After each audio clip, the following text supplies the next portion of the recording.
Lauren, instead of staying in a hotel, she and her boys got with Bear Brantley and went camping on his land. And so they were squatching last night. So I appreciate that about her.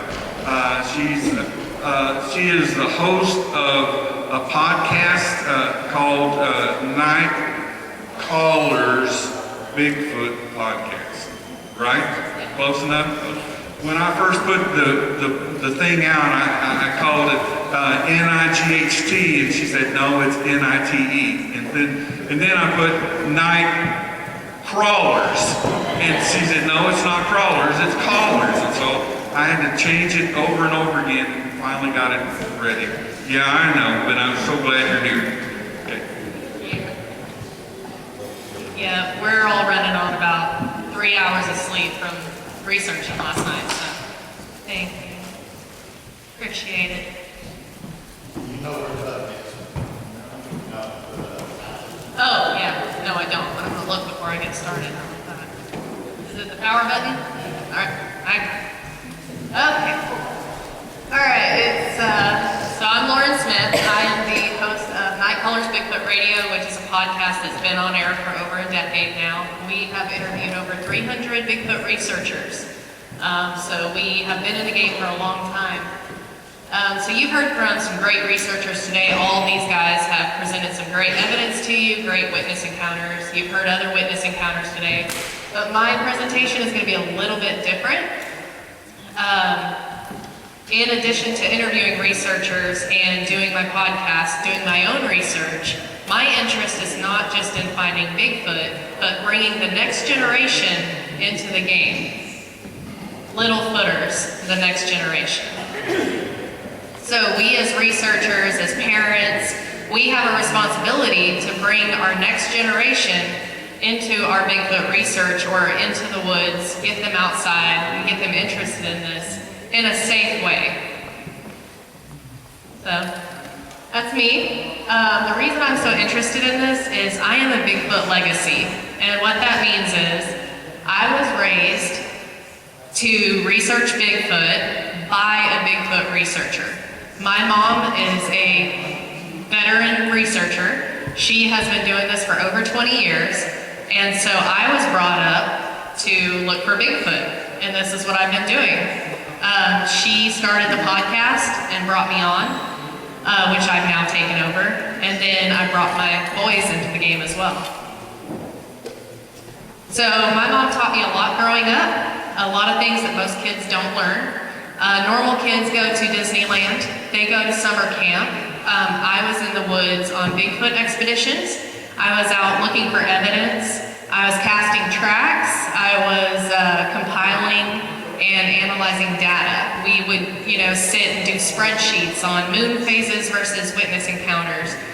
This is the kind of stuff that I grew up doing. And so I've been doing this for over 20 years. I've been researching this phenomenon. And to this day, my mom is my #1 Bigfoot research partner and my mentor. And now we have a third generation in the game. My boys are Bigfoot researchers now. They're legacies, and they are being brought up in the game as well. And they are up there at the top, right there, in the top of the bleachers, my little cameraman. So they have traveled all over the United States looking for Bigfoot, meeting people, and going outside and learning everything that they can. So like I said, my mom started Nite Bigfoot Radio when she was 8 years into her research. And this was back before podcasts. So she was one of the first Bigfoot shows on air. And when I say Bigfoot shows, I don't mean the podcast y'all hear today with the seamless audio and transitions. No, we talked all over each other. It was a live call-in show. We talked all over each other, but we were a platform for people to come listen and realize they're not alone, that they're seeing these things and experiencing these things, and they're not crazy, they're not alone. And we had people on there sharing their experiences as well as their techniques and their research. So as we went on, we decided although witness encounters are very important, we wanted to focus on the Bigfoot researchers, the people on the ground, in the field, trying to solve this mystery. So we started a limited series called The North American Bigfoot Researcher. Well, now over a decade later, we are on our 344th episode. That's 344 Bigfoot researchers that we have talked to, and we're still going. That's how much knowledge there is. That's how many experiences there are out there. And we do value witness encounters, but to us, researchers are witnesses also. They are experiencing these things and then finding out what it is. They're passionate about solving that mystery because they want to know what happened to them. So over a decade later, we're still doing this, and you can find me on YouTube, any podcast platform you can think of, and Facebook. We have a show every other Wednesday evening. It is a live chat show, so you can show up on YouTube or Facebook. You can join into the chat, and you can ask questions of my guests. You can see what everybody else has to offer, their techniques, their research, their experiences. And then on the off Wednesdays, we've been doing this for over 10 years, I pull the archival footage and videos and stuff like that, and I put them up for you to listen to the old shows as well. So, you guys can find me there. All right, so we have all of this knowledge from all these researchers. We have knowledge, experiences, and mistakes made that we need to learn from. And that knowledge needs to be shared. Not just with each other, but with the next generation. So how do we do that? How do we bring the next generation on? We get them excited. Kids are going to be way more likely to want to go out and look for this thing, want to get outdoors in general if they're looking for the big hairy dude, right? And I'll tell you, kids are more observant than adults. Whenever we go out in the woods, we're going out hiking or hunting or fishing or whatever, you know, we're out there, we're enjoying it, but we're thinking about the laundry we didn't finish, we're thinking about that doctor's appointment that we have. We don't have our whole brain on what we're doing. Kids do. They don't have that worry, so they're like, that's a pretty flower, that's a cool rock, that's a nice shadow behind the tree looking at me. They're way more observant than we are. They catch things because they don't have the same hang-ups that we have, that this can't exist. While you're out there, you make some memories and teach them some life skills while you're at it. These are my boys in Fouke, at the Fouke camp out, with, I think that's Keith Crabtree right there in that suit. And then in this one, we went to Washington one year for a conference, and then went to Beachfoot in Oregon and stopped by the Cliff Brockman's North American Bigfoot Center, where they featured a lot of Fouke memorabilia, and we were very excited about that because Fouke is the place we love. So this is another little area of Fouke. So when Fouke is home to the Fouke Monster Campout.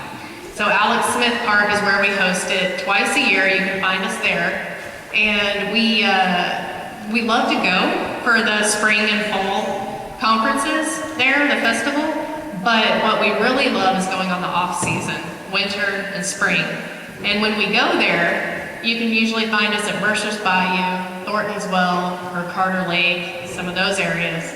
And we've had a lot of different experiences there. We've had vocals, we've had sightings, not me personally, but the people I was with, just about every time have had sightings, so I just apparently am not very observant. We found tracks there, actually. And so this is one of our favorite things. So here in a few weekends is the Fouke Monster Campout. It's the Halloween campout. And you can come, you can camp, you can talk to people there, you can bring your kids. We do costume contests. It's really fun. So this is...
Austin. Thank you. Bigfoot are such intelligent creatures.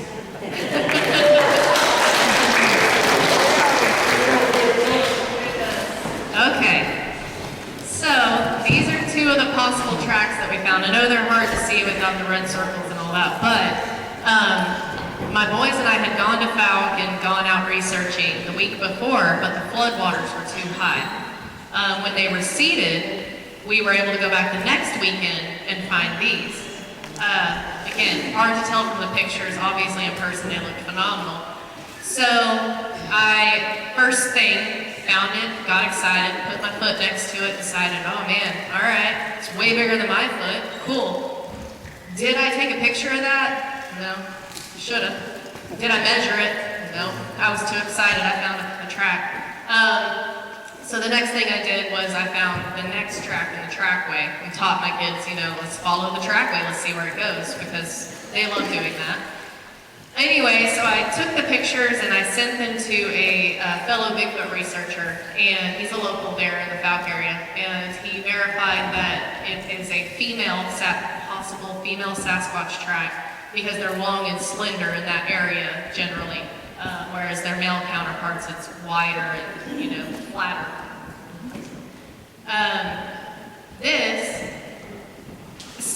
These are just some weird things that I found. Now, that could be from floodwaters, of course, and as you'll see in my presentation later, I encourage skepticism. But it was weird enough that I wanted to document it, because the floodwater hadn't got that high in the time that we had been there. All right, so we know, get them excited, but in order to find Bigfoot, you have to go outside. So the next step is get them outdoors, our little footers. Teach them about nature. Wildlife noises. This is a big one. So wildlife noises, you need to know what's in the woods with you. You need to know what the creatures around you, what sounds they make, because to find out what Bigfoot is, you have to learn what Bigfoot is not. A great place to do that is getting out in nature, of course, but YouTube. I will tell you the amount of times that I've been proven wrong. I swear that was Bigfoot. I got it on my audio. I'm so excited, only to go to YouTube and it's some weird owl call or a fox or, you know, whatever. So teach them about what's in their area making those noises. Teach them about habitats, not just Bigfoot, but teach them what habitats support Bigfoot. So Bigfoot has to eat, it has to drink water, and it has to have a place to hide, right? So we need to teach our little footers, what do they eat? Are they meat eaters? Do they eat plants? Is there a river nearby, a pond, a lake, something they can drink from? And what kind of trees, what kind of, you know, foliage do they have to hide? Caves. Tracks, that's very important. Get them out there, and they don't just have to look for Bigfoot tracks. My kids get so excited to find any animal track, because then we can follow the trackway. And their favorite thing is to find a trackway, follow it, and see what these animals were doing. They try to come up with their interpretation of the situation that the animals were in. Which any of my hunters in here, you know what I'm talking about. You follow your trackway and you gain information from that. Well, these tracks, you can look for Bigfoot tracks, of course, but just looking for the tracks of the animals that Bigfoot eat is also exciting. Plants and trees, these are going to be what feeds the animals that Bigfoot eats. And geography. You want to make sure that the geography of your area can support a Bigfoot. There have been instances of Bigfoots being sighted in Arizona in the desert, but usually you're going to find them in a more wooded area. So when I say get them outdoors, my boys are living proof. We are always outdoors. Some of these are in Fouke, some of these are in Oklahoma. I believe that one's in Texas. We have researched all over the place, and the best part about that is that we get to go to all these different habitats to see how they can support Bigfoot. All right, so here, when you get them outside, this is when you can drop some knowledge on them. Get them to be the next Bigfoot researchers. When you get them outside, it doesn't have to be about Bigfoot. Let them document tracks of all animals. Collect and identify rocks, compile lists of plants and trees, have them keep a nature journal. There's a female Bigfoot researcher called Shelley Covington, Montana, and I did an interview with her on my show, and she shows her Bigfoot, or not her Bigfoot, I'm sorry, her nature journal, where she sketches the flora and fauna of the places that she researches. She documents what she hears, what she sees, what she smells. This is important for our younger people to know how the habitats they're researching can support possible Bigfoot activity. Something really important that I try to push is critical thinking. Learning what wildlife is helps them to know what isn't Bigfoot. And something I push hard is not everything is Bigfoot. Except this guy. Have them follow the scientific method, which they all learn in school, so they'll be able to tell you better what it is than even I will. And the biggest thing that I push is I encourage skepticism. Not everything is Bigfoot. My son Adam, he's 11 years old. He's been in the game with me for 11 years now. I've taken him Bigfoot researching. He's listened to all my shows. He's been out with me. And if you ask that boy, is Bigfoot real? He'll tell you no. And it surprises a lot of people because this is what his mom does for a living. She has Nite Bigfoot radio. She goes and finds Bigfoot. And he says no, not until it's proven to me. There was one time there was a viral image of a Bigfoot going around. And some lady, she was in the woods and supposedly she had spun and taken a picture and got a Bigfoot face on there. And I showed him the picture and I said, hey, here's a Bigfoot picture. And he said, oh mama, he said, you can't fool me. He said, that's an owl. Sure enough, I went and Google imaged different owls, found the exact same picture with the beak and everything, but the way they had photoshopped it, it looked like a Bigfoot face with just that part. And I encourage his skepticism.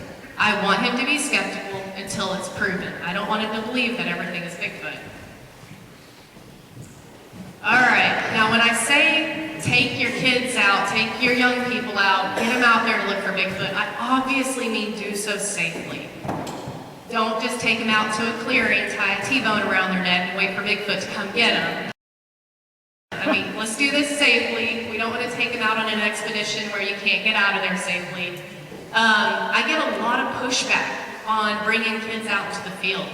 And growing up, I would go out on expeditions with my mom and all of her Bigfoot researcher people, and I wasn't really taught much. I wasn't really included much on those expeditions because back then especially, it wasn't really acceptable for kids to be out there.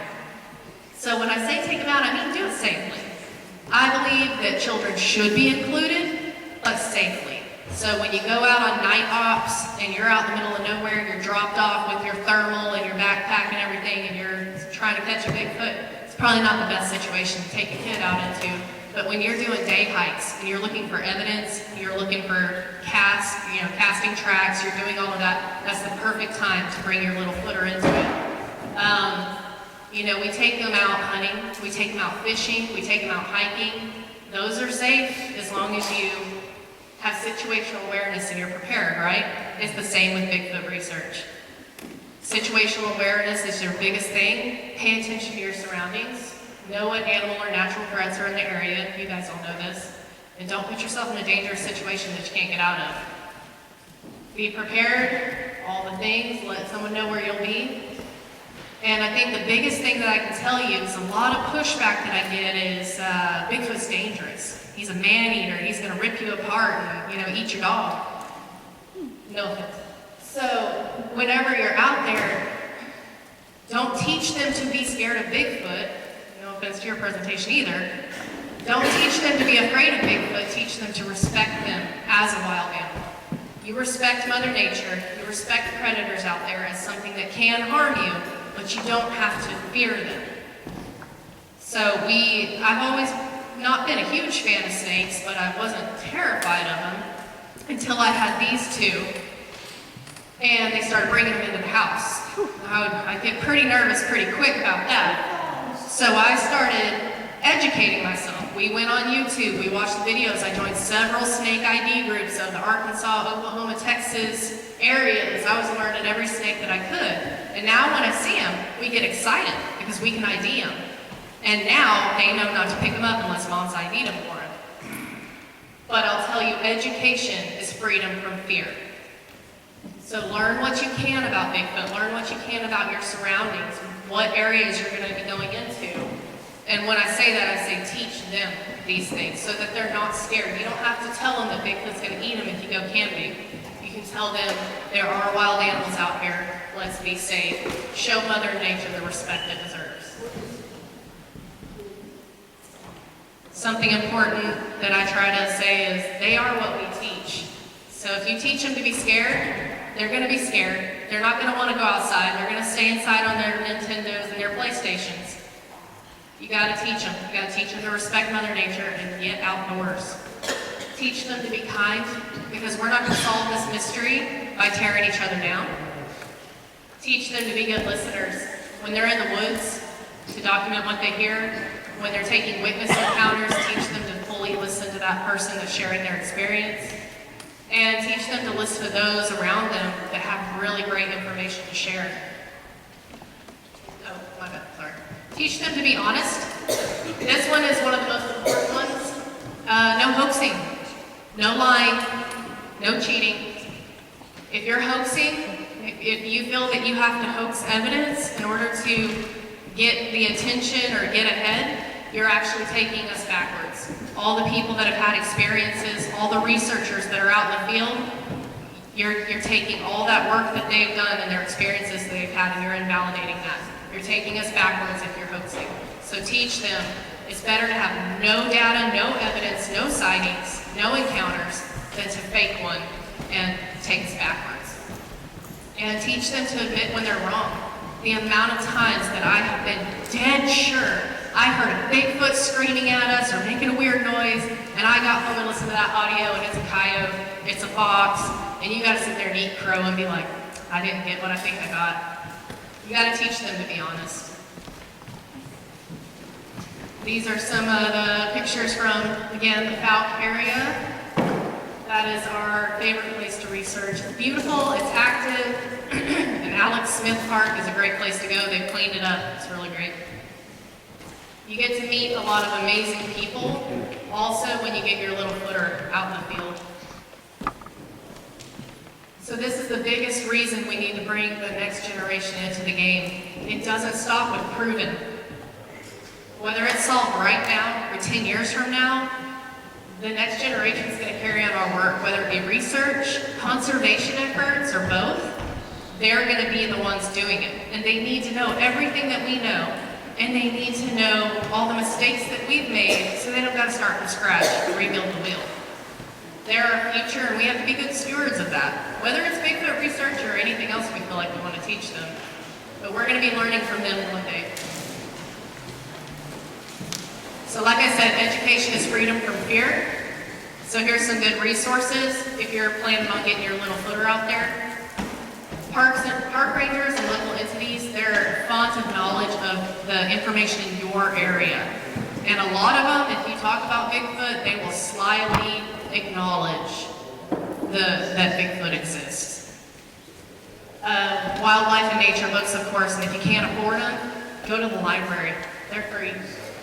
State parks and nature centers. One of our favorite things to do is visit nature centers in different areas, different states, because they usually have wildlife from that area, flora and fauna of that area. They have all kinds of history that you can learn, and usually maps of great places to go look for Bigfoot, even though that's not what they label them as, but that's what I see it as. They have Boy and Girl Scout groups that you can join, of course, you guys know that, Cub Scouts. Those are great ways to learn about the area that you are going to be researching. Yeah. Of course, as anything, there's an app for that. You have your plant identifier apps, your rock identifier apps, hiking trail apps, and recently I learned there is an app that if you find a Bigfoot track, you can measure it. With your phone, you don't even have to get your tape measure out like I keep in my pocket. You can measure it with your phone and it'll tell you the dimensions of the track. I'll tell you one of my favorite apps of all time is the Merlin Bird ID app. You download it, you pick your geographical area, and it tells you which birds are coming across. It'll record it, and it'll tell you which birds they are, where they're from, and come up with the different calls of those birds. I use this app when I'm out researching the most. I have it going at all times because if I'm hearing something out there that I think is a Bigfoot and it's not registering on Merlin Bird ID app as anything, and I have it on it.